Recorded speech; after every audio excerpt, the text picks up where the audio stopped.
Bom dia, pessoal. Um beijo para todo mundo. Hoje, 8 de agosto de 2012, continuação do nosso estudo de libertação, do capítulo 20, reencontro. Nosso capítulozinho estamos já estudando umas 2 ou 3 semanas. Com certeza vocês já fizeram prece e pedindo a Jesus que possa nos harmonizar, já que eu estou aqui fazendo essa experiência de gravação do nosso próprio estudo, né? Peço desculpa a minha não presença material aqui com vocês, mas estarei em pensamento, tá certo? E contando com a vibração, com o bate-papo de vocês no texto, com as trocas de ideias, que vocês possam participar. Infelizmente eu não vou poder responder, mas a Maria tá aí para responder para vocês, para dar pausa, subir para falar.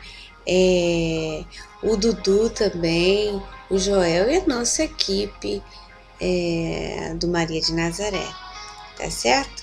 Então, que Jesus nos inspire, nos harmonize e que possamos iniciar o nosso estudo, tá bom? Então, olha, vou meter a mão na massa, né? O Gúbio, ele tá tentando trazer o pessoal que tá todo acompanhando eles, né? Todos os espíritos, inclusive o próprio Saldanha, André Luiz, Eloy, e os espíritos que estão ali dando uma força, vamos dizer, vibratória. E quem está com eles, o Gúbio está ali tentando preparar, harmonizá-los, explicar a situação no qual eles vão passar. Eles vão passar por uma situação um pouco delicada, né, vamos dizer, com a chegada do próprio Gregório e a equipe dele.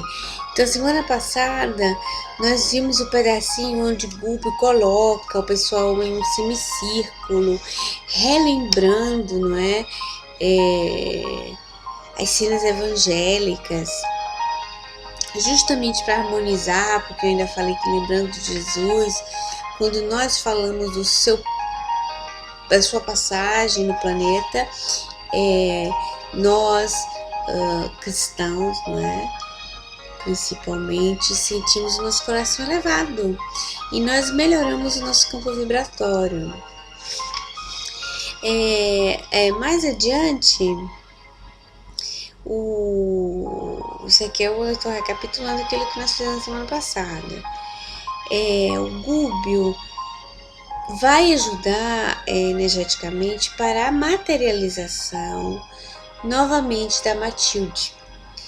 E o Gúbio tem que se colocar em concentração, né? Ele tem que mentalizar em prece, mover energias, mover fluidos, utilizar, né, daquele campo vibratório que o pessoal está ali vibrando, e o André Luiz, o Eloy, para que tudo se possa efetivar, não é? E aqui eu parei aqui mais ou menos, que providenciando semelhante medida, Gúbio passou a elevada condição mental por intermédio da oração. Acompanhamo-no reverentes. Não havia gosto para conversações estranhas ao problema delicado daquela hora. Demorávamos-nos em observação expectante quando o ruído longínquo nos anunciou a alteração dos acontecimentos. O instrutor, não obstante palidíssimo, dando-nos a ideia de que já se achava em comunicação com entidades superiores, imperceptíveis ao nosso olhar, mais uma vez nos exortou ao silêncio, à paciência, à serenidade e à prece, recomendando-nos seguir todos os fatos sem revolta, sem mágoa e sem desânimo. Vamos parar aqui e observar que o André Luiz descreve um Gúbio em um estado de transe. Esse estado de transe do Gúbio é lúcido, não é? Porque o Gúbio, elevando seu pensamento, vamos dizer esse transe entre parênteses, né? Ele consegue sentir a espiritualidade superior e ter ligação com eles mental e ao mesmo tempo falar, né, com o grupo que ali se encontra. E mais uma vez o Gúbio frisa a situação de serenidade, né, de mentalidade, de pensamento elevado, a fraternidade, a paciência, o amor, que eles não sintam revolta, que eles não sintam mágoa, que eles não sintam desânimo, né? Porque eles podem ver a aproximação de outros espíritos, né? De espíritos assim mais enclausurados ainda dentro de si, nervosos, revoltados, eles poderiam se contagiar com desânimo, com medo, né? Então ele pede para que aquele grupo ali tentassem, no máximo das forças deles, a menos eles tinham uma boa vontade, não é? De manter esse padrão de vibração, esse padrão de sentimentos, sem escorregar pelas vias dos sentimentos inferiores, né? Pela via de sentimentos egoístas, pelos sentimentos mais materializados, que eles conseguissem se manter, vamos dizer, sublimados, até porque vão participar de uma circunstância delicada, como eu tinha falado antes, diferente, uma circunstância onde eles vão presenciar o bem e o mal que se confrontam, né? Vamos dizer assim. Não foi preciso esperar muito, continuando aqui o nosso livro. Alguns minutos se desdobraram apressados e Gregório, com algumas dezenas de assalariados, surgiu em campo, investindo-nos com palavrões que se caracterizavam pela dureza e violência. Os recém-chegados apareceram acompanhados de grande cópia de animais, em maioria monstruosos. Então, olha, chegou o Gregório com o grupo dele, não é? De espíritos revoltados junto com ele, reivindicando direitos, reivindicando aquilo que eles estavam achando, se achavam lesados, vamos dizer assim, naquilo que eles acreditavam, naquilo que eles professavam, né? Assim vamos falar. Os recém-chegados apareceram acompanhados com grande cópia de animais, em maioria monstruosos. Então eles se faziam acompanhar por esses animais, né? Aqui o André Luiz não especifica que espécie de animais são esses animais, tá? Mas na literatura de outros espíritos, não só André Luiz, descrevem em zonas inferiores a existência desses animais ainda sem beleza, usados dentro da ingenuidade deles para a intenção, vamos dizer, para o objetivo, a palavra é essa, para o objetivo no qual os espíritos se propõem, não é? Ainda vamos trazer material mais um dia, não é? Material mais abrangente sobre essa situação de animais no mundo espiritual.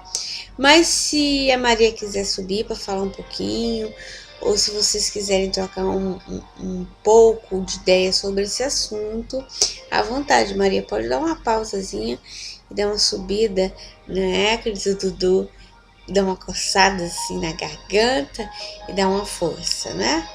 Mas eu não vou focar muito nisso aqui, vou passar adiante, porque aqui é material muito, além de complexo, para poder desdobrar agora, ainda pode ser que tome muito. O nosso tempo tá certo? Vamos lá.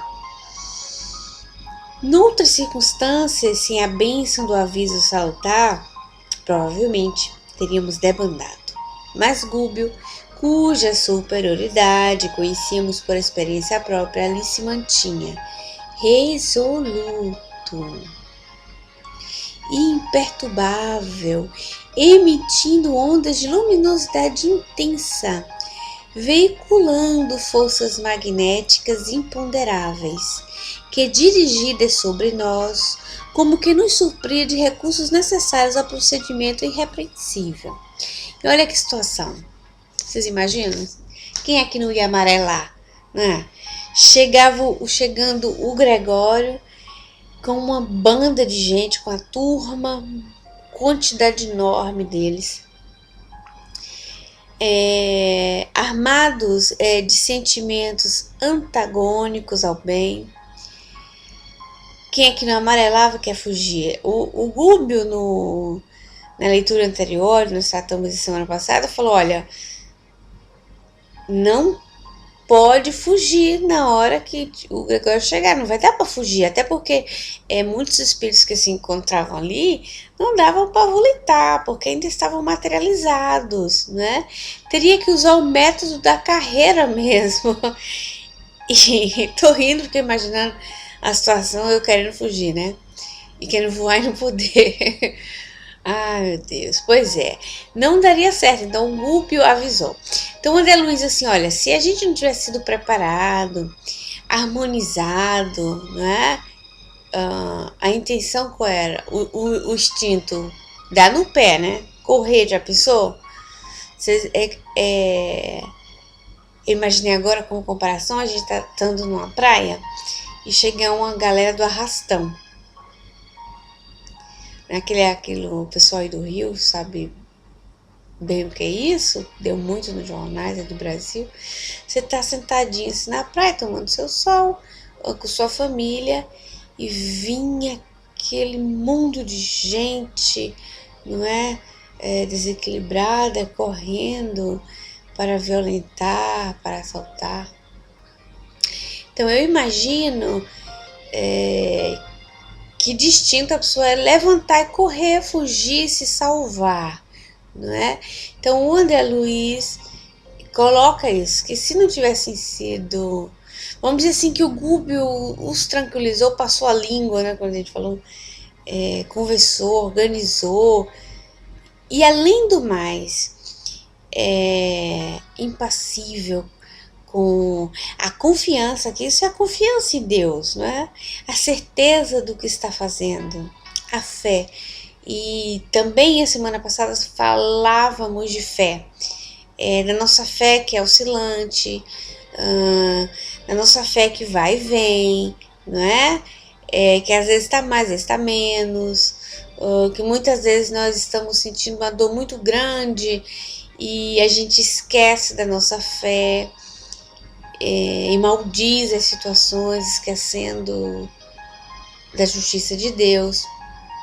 Ou estamos em situações assim de alegrias muito profundas, então a gente também esquece da fé, esquece de Deus porque a gente está alegre, não está sentindo dor. Então são circunstâncias que são símiles, mas que também se antagonizam, né? Mas o Gúbio não, o Gúbio está ali firme e forte na sua fé e as energias que ele está mobilizando. Porque o Gúbio não está sozinho, nós nunca estamos sozinhos. Nem os espíritos superiores, quando se encontram em situações como está o Gúbio, no meio de espíritos mais materializados, vocês acham que ele estaria sozinho? Ele não estaria sozinho nunca, né? Ele aparentemente não está no nível dele vibratório, porque, vamos dizer assim, existem outros espíritos junto com eles, de nível diferente vibratório do seu, né? Um ambiente que não condiz com a sua evolução moral, tá? Vamos falar assim, com a sua evolução de espírito. Então é como se o próprio Gúbio se encontrasse também mais ou menos materializado, né? Se assim a gente pode dizer. Então ele está num ambiente no qual vibratoriamente não condiz com a sua condição evolutiva, mas não impede que ele mantenha contato com a espiritualidade superior. Aliás, é um eterno contato, né? Quando nós conseguimos manter esse nível vibratório, e eu penso que o Gúbio consegue. O Gúbio consegue manter essa situação vibratória e consegue manter contato com os espíritos superiores, né, nessa situação que ele está agora, e transmitir a tranquilidade mais ainda para os companheiros que se encontram ali, né? A energia de carinho. E aí, é através dessas energias que ele mobiliza com um sentimento sincero que o move nas suas ações, ele consegue transmitir para o pessoal que está ali, né? E o André Luiz nos descreve assim, eu vou repetir porque eu já tinha lido, vou repetir novamente. O Gúbio, cuja superioridade conhecíamos por experiência própria, ali se mantinha resoluto, imperturbável, emitindo ondas de luminosidade intensa, veiculando forças magnéticas imponderáveis que dirigidas sobre nós, não é? Olha lá, como que nos supria de recursos necessários. Então, tava como se pode dizer o passe, né, Dudu? O que é que você acha, Maria? Tava doando fluidos, né? Tava fazendo, pronto, achei a palavra que eu tava querendo. Tava fazendo uma transfusão energética, praticamente. Mas uma transfusão energética coletiva, né? Uma transfusão energética coletiva, passando adiante aquilo, né? Essa energia que ele estava recebendo do alto, misturada com o sentimento dele também, não é? Porque faça por ti que eu te ajudarei, e transmitindo, doando, não é, Maria? Fazendo essa transfusão de carinho, de amor, de segurança para esse pessoal. E aqui vai, olha, o André Luiz continuando aqui na nossa leitura. Bom dia a todos que estão chegando, tá? O pessoal pode estar chegando estranhando que a Maria ou o Dudu vai fazer isso por mim. São meus médiums, né? Estão intermediando por mim a minha própria voz. Mas é porque eu não pude estar presente no dia de hoje. Peço desculpa a todos. Sintam-se beijados, sintam-se bem-vindos todos para o nosso estudo de hoje. Então nós estamos continuando o capítulo 20 do livro Libertação, o capítulo Reencontro, tá bom? Então vou continuar a leitura aqui, vamos lá. Por mim, ao reparar as máscaras sinistras que se abeiravam de nós, confesso que em tempo algum senti tamanha ameaça de medo e tão profundo contágio de confiança. Olha que paradoxo o sentimento do André Luiz. Ele diz que nunca tinha passado por essa situação dele sentir ameaça de medo. E no seu profundo contágio de confiança, não era a transmissão? A transfusão energética que o próprio Gúbio estava passando, o Gúbio se sentia seguro. E passava para ele sua segurança, né? O sacerdote das sombras é o Gregório. O sacerdote das sombras avançou para o nosso orientador, à semelhança de general parlamentando na praça antes de começar a batalha, e acusou sem rodeios. Olha, eu vou dar uma pausinha aqui para recapitular o nosso livro. O André Luiz chama o Gregório o sacerdote das sombras. Porque no início do livro ele descreve o Gregório, ele se impunha aquele pessoal das zonas onde ele frequentava, as zonas inferiores, né, as zonas de tristeza, de dor, como sacerdote. Né? Ele passava aquela imagem de sacerdote do mal, que fazia justiça com as próprias mãos, queria justiciar, né, os espíritos devedores, etc. Mas eu queria trazer aqui para vocês, que vocês vão ver no correr do livro, que sacerdote Gregório nos leva a entender de ser Gregório um ex-sacerdote mesmo da igreja, né? Pelo perfil que o livro nos traz. Por sinal, umas especulações interessantes eu estava fazendo com os amigos meus, também estudiosos, que talvez esse Gregório aqui citado seja um dos papas, né? Um dos papas. Isso é da Idade Média, né? Isso é uma especulação, né? Sabe que o espírita gosta de especular? E faz parte também da nossa curiosidade, né? De pesquisa e de entendimento. Mas independente de ser verdadeiro ou não a informação que estou trazendo, é o que nos transmite o próprio André Luiz no livro, é que ele tenha participado, não é? Tenha se desiludido com seus ideais, não é? Através do poder da própria igreja, da ambição. Ele se perdeu naquilo que o Cristo passou no Evangelho. É por isso a revolta dele, né? Ele deve ter presenciado situações muito dolorosas, aquilo que ele aprendeu por ser cristianidade, né? Cristandade, seja errôneo, não era bem aquilo, a essência do que Cristo ensinou. Então isso trouxe, vocês vão entender, muita mágoa, muita revolta no Gregório. E se vocês voltarem, todos os estudos estão todos gravados, eu penso, né, Dudu? O Dudu tem aí todos os links e tudo, e voltarem a fazer mesmo a leitura do próprio livro, quem sabe, seguindo o estudo de áudio, lendo vocês vão perceber nele, no Gregório, uma mágoa com a justiça divina. Ele diz umas coisas assim no início pro Búbio, não é? Quando o Búbio vai lá conversar com ele, intervir, diz assim: olha, eu faço a justiça porque só assim a justiça funciona, vamos dizer, né?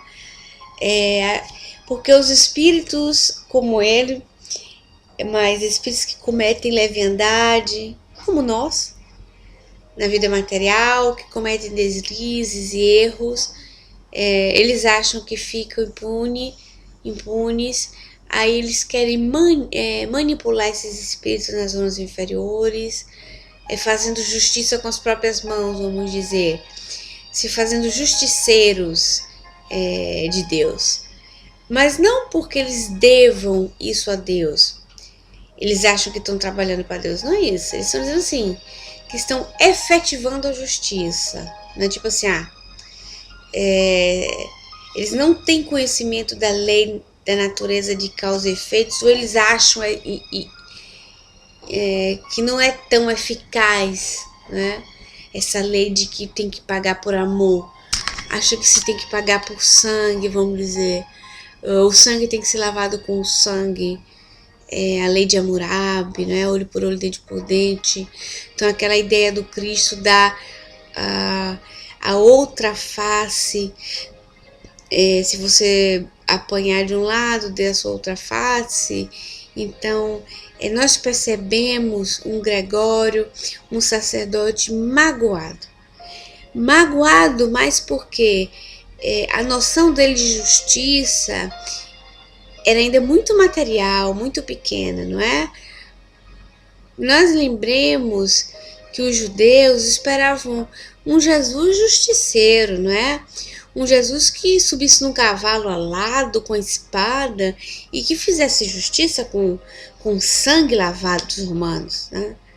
E que demonstrasse ao povo judeu que era o povo escolhido de Deus. Então o Messias teria que fazer isso.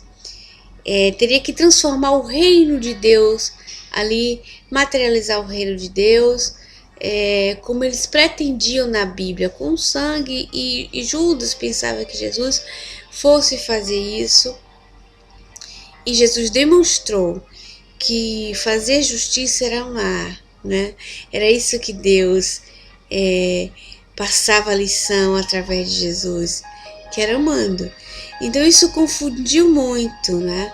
Isso confundiu muito a cristandade, os cristãos. Quer dizer, os cristãos primitivos ainda entendiam isso do amor que Jesus transmitia, mas através do próprio egoísmo do homem, através do orgulho, da ambição, né, que transformou esse cristianismo primitivo em uma religião de fato, não é? Através da ambição do próprio homem na busca do poder, fundando religiões, quando Jesus não as deixou, né?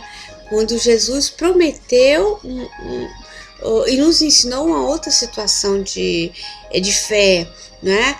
Jesus pregava em cima das pedras, na frente do Rio Jordão, né? Jesus pregava com um barco na beira do rio. Então, Jesus não deixando religiões efetivas, demonstrando humildade, né? E deixou aos seus apóstolos a ideia de transmitir, logicamente, a sua mensagem de amor.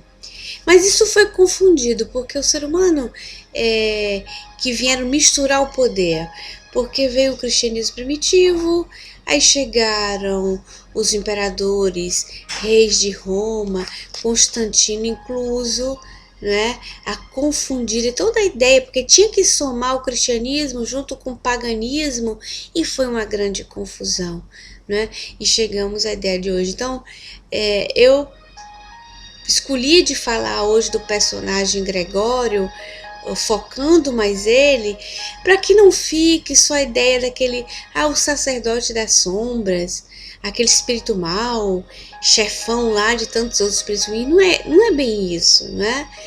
A Matilde justifica muito o Gregório, o Gúbio justificou o Gregório, porque ele tem a alma dele adoecida.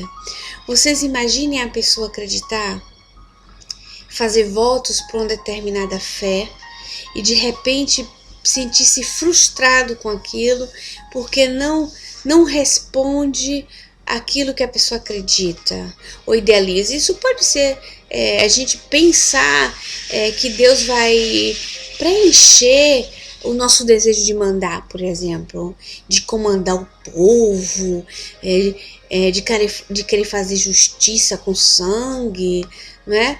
E frisando novamente que Deus não disse Jesus não ensinou o olho por olho, dente por dente, porque Hammurabi criou a ideia. Mais adiante foi passada por Moisés, mas Jesus disse que era uma era nova de transformação. Por isso a Bíblia é dividida em Velho Testamento e Novo Testamento, né? Então Gregório é um desiludido dos seus próprios ideais, né?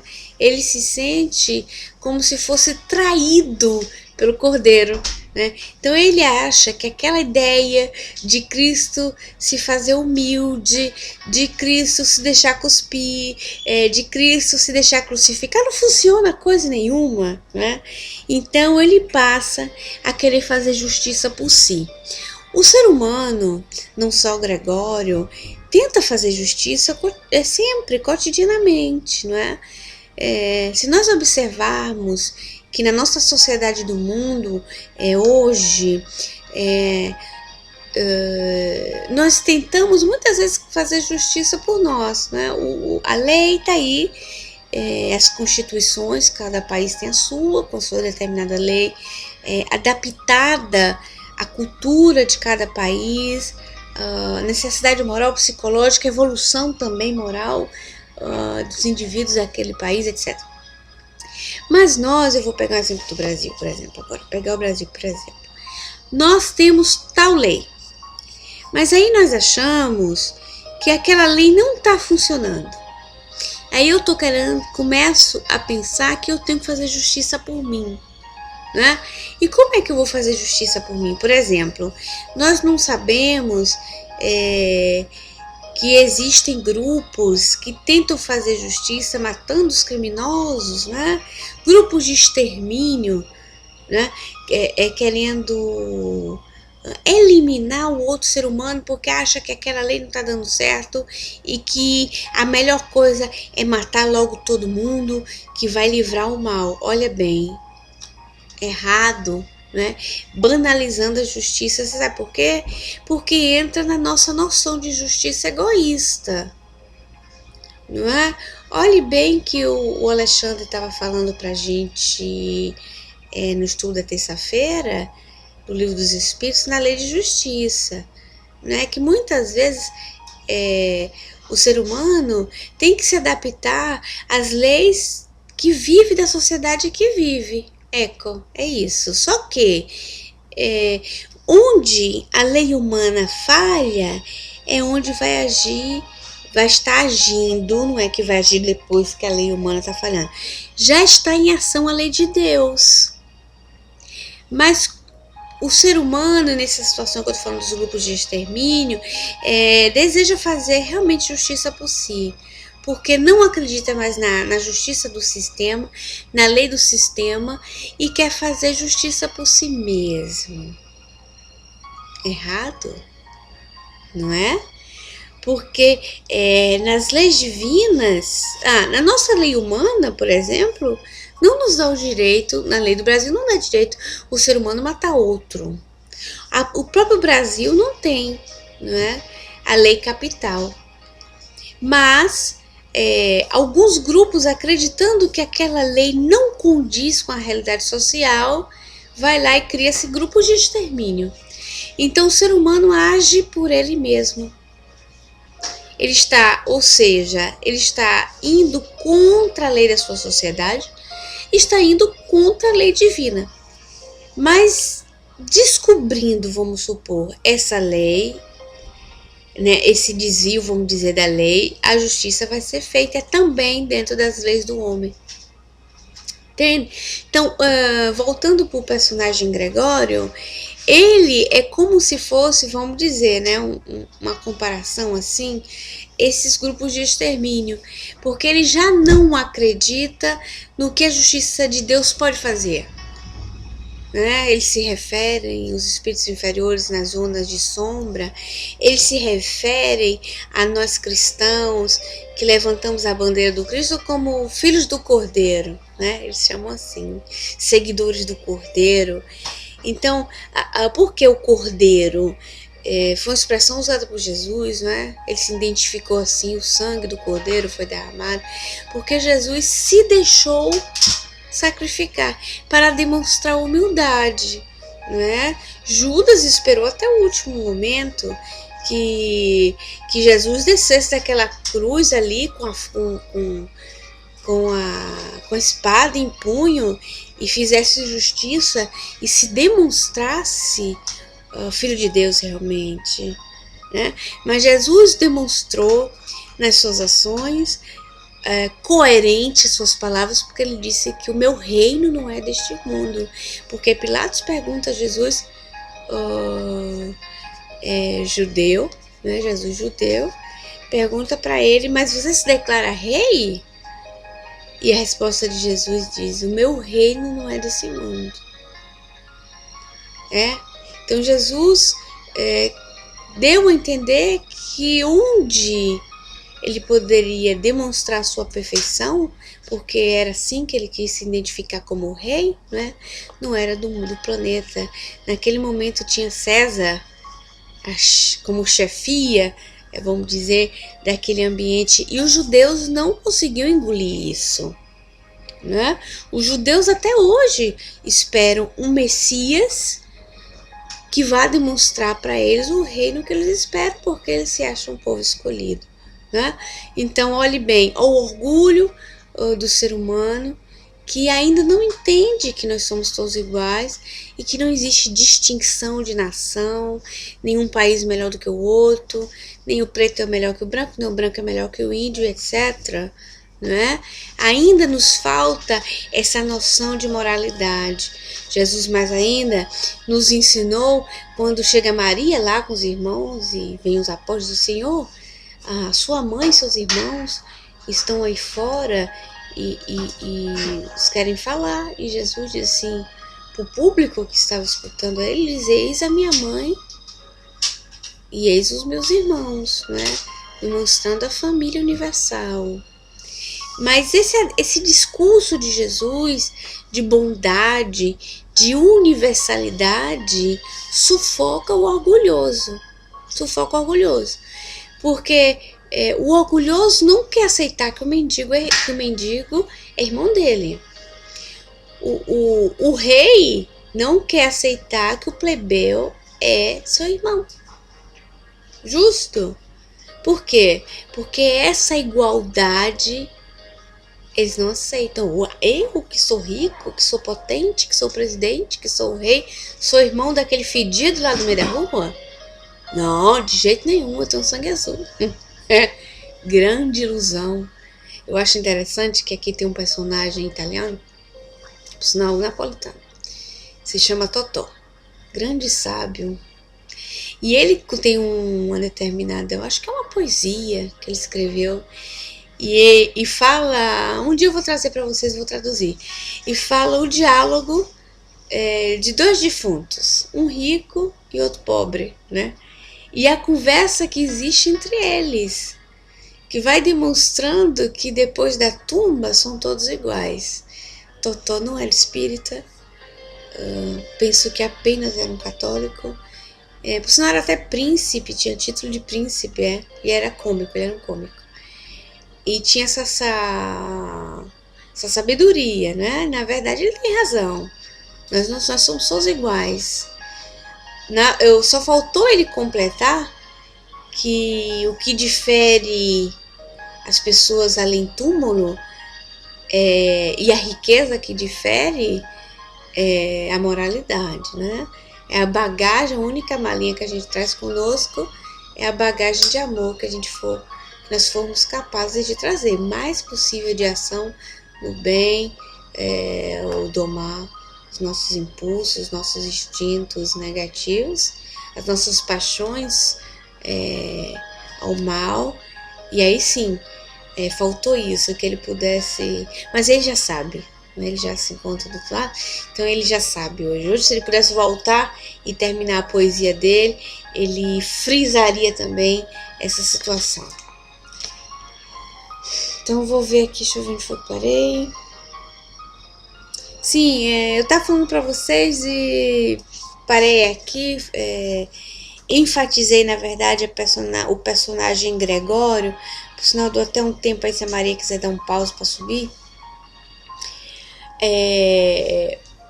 Para que vocês relembrando quem é ele, sabendo mais ou menos quem é ele, não tenha só essa impressão do espírito miserável, destruidor, comandante de legiões do mal, que ocorreu em todo o livro, mas um espírito com a grande propensão à luz, né? E nós vamos seguir na continuação da nossa leitura, chegando ao final do nosso capítulo, né? Vamos lá. O diálogo aqui, que começa o diálogo dele e do Gúbio. Muito interessante, vamos lá? Miserável hipnotizador de servos ingênuos, onde se aliam tuas armas para o duelo desta hora? Não contente em prejudicar-me os projetos mais íntimos, num problema de ordem pessoal, aliciastes numerosos colaboradores meus em nome de um mestre que não ofereceu aos que acompanharam senão sarcasmo, martírio e crucificação? Acreditas, porventura, esteja eu disposto por minha vez a aceitar princípios que relaxam a dignidade humana? Vou pegar. E o pior, vou suspender mesmo, porque agora eu tô com esse programa novo pra mim, eu não sei mais como mexer. Se ferrou.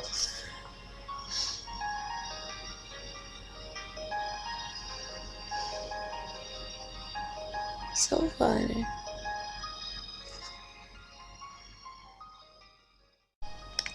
Então, como eu tava dizendo aqui pra vocês, olha como ele já fala, né? Eu já tinha falado pra vocês de como ele se comportava. E ele diz não contente em prejudicar meus projetos, né? Então ele se achava lesado, porque ele estava perdendo todos aqueles colaboradores. Olha a visão deturpada dele. Ali se acham numerosos colaboradores meus, em nome de um mestre que não ofereceu aos que o acompanharam, senão sarcasmo, martírio e crucificação.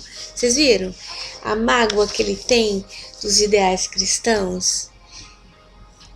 Então ele não achava que fazer justiça era aquilo. Jesus se deixou cuspir. E os seguidores de Jesus, os cristãos primitivos, nós sabemos que fim fez, né? Muitos apóstolos foram crucificados também por levar a palavra do Cristo.